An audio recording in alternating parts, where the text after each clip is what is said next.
I gotta tell you guys, there was a time when hearing about a game studio shutting down actually bothered me, but now I'm numb to it.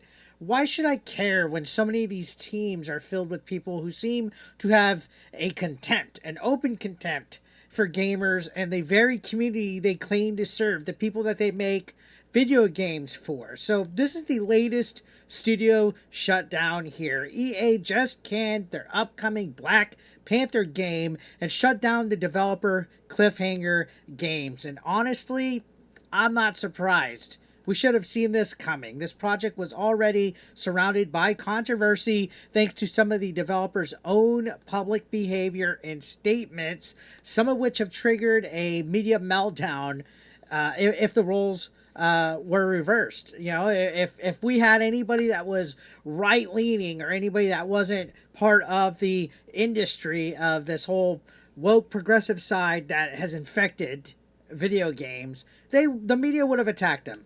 I mean, we've seen what they've done with people like Kirsche recently. We've seen what they've tried to do with Camelot recently, among other content creators, reporters, news sites. If you're not part of the DEI agenda, you get canceled, right?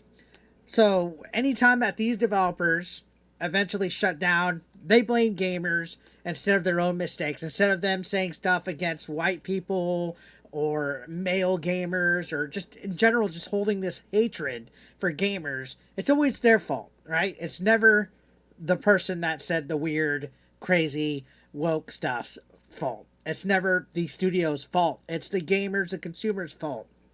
So according to this new report from IGN, EA sent out an internal email that announced not only the closure of Cliffhanger Games, but also layoffs that would be hitting their mobile and central teams. This is EA. We see this like every year, right? EA says this is all part of a new focus on what they're calling significant growth opportunities, which in translation, they're finally starting to realize that hiring people more concerned with activism than game design isn't exactly a winning formula. So, could the world be possibly healing? We'll see. Again, it's EA. I don't hold my breath as far as I could throw them, right? Let's rewind a bit. This Black Panther project was already on shaky grounds. As I mentioned, one of the narrative designers formerly was Sweet Baby Inc. Yeah, that Sweet Baby Inc. They proudly declared that her previous game's development team had no white people because she wanted a safe space. Imagine saying that exact thing in reverse, right? No black people on the team because we wanted a safe space. That would be front page news. But apparently, when it's flipped, it's considered progressive. Why the gaming industry is full of people like this, I have no clue. But again, doesn't surprise me. Somebody that was involved with Sweet Baby Inc. getting with another studio that shuts down. It's not a surprise at this point. Anybody that works for that company essentially becomes a nail in the coffin, as we're seeing here once again. And this wasn't subtle from this individual. This was proudly proclaimed during a talk at the Game Devs of Color Expo, guys.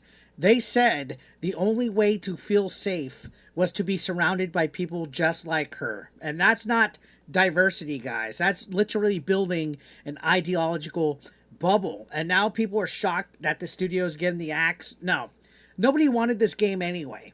All right? Sorry, not sorry. That's the cold, hard truth.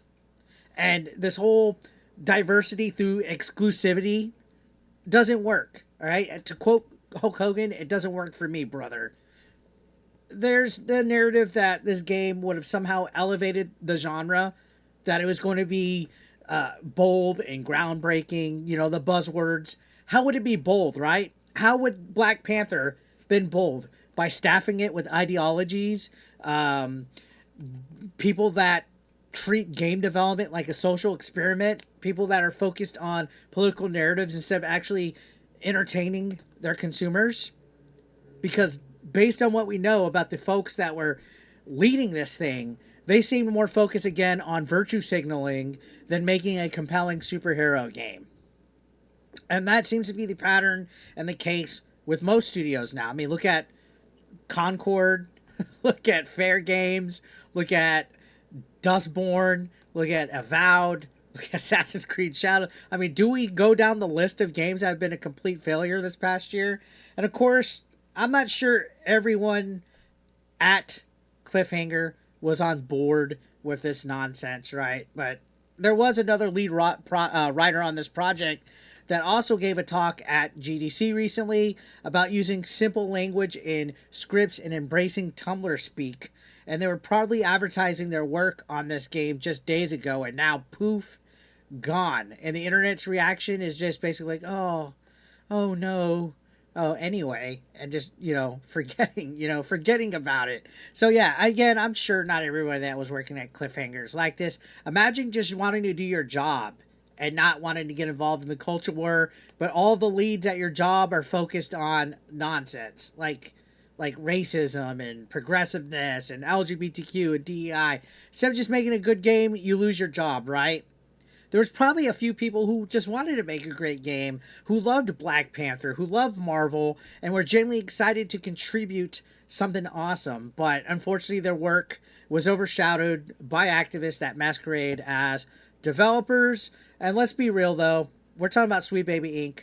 Those who orbit around it have become poison for public relations. All right, the PR is a disaster. These are the same folks who believe racism is okay as long as it's targeted in the right direction. And now that companies are realizing this behavior actually hurts their bottom line, we're suddenly seeing studios drop like flies, guys. This is, again, no coincidence. And EA isn't alone here, guys. Layoffs and closures are hitting the industry hard. But in this case, I can't say I'm shedding a tear about it.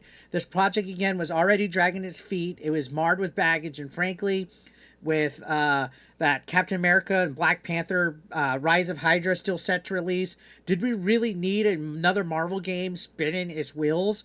And I'm sure in the coming weeks we'll see some of these developers come out, blast EA on social media, paint themselves as victims. We've seen it before.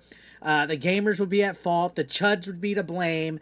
It's the same song and dance every time, right? But maybe, just maybe, this is again what happens when you prioritize ideology over talent. This is when you DEI hire. This is when you treat a video game as a soapbox rather than a product that people actually want to buy.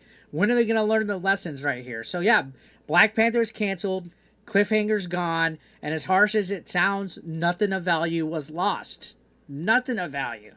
So just another nail in the coffin of anything that's been touched by anybody that's remotely been involved with Sweet Baby Inc. Let me know what you guys think in the comments down below. Was this cancellation inevitable? Did EA finally wise up? I doubt it. Or is this just another symptom of a bloated industry that's collapsing under its own weight? Feel free to hit that like button, subscribe. Thank you for watching, and I'll see you on the next one, guys. Thank you so much for watching.